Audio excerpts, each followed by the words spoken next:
伫嘉义县推广布袋戏文化的三麦堂，到月初3要推出新的音乐剧。是三麦堂用2年写出来的剧本甲新乐曲。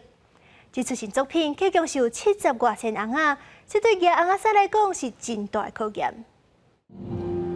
那就让伊本人来讲互你知吧。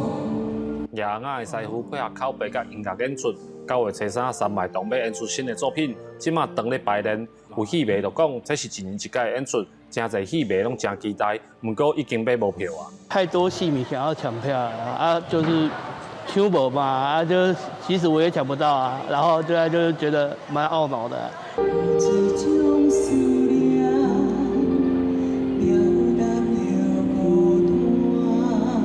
做伙配合演出的乐团表示，这出音乐剧是咧讲三麦堂第一主角公孙长歌的故事。所以配合故事的乐曲，为2016年就开始一直累积高达。从2016年开始创作的几首作品，所以如果要从2016年算到今年2023年，大概有8、9年的时间。对，就这样一整个带状的话，会用到这么长时间来完成这个布袋戏音乐剧所有音乐的部分。这届用75尊，一出写比一出较大出，所以阮今年。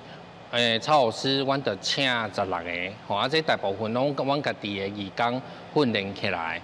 三麦堂的音乐剧甲传统布袋戏无同，观众会当直接看到控制翁仔的师傅。三麦堂讲，新的作品唔但回应戏迷的支持，嘛互因动力继续维持创作的脚步，来推广创新佮无同的布袋戏。记者林慧婷，嘉义报道。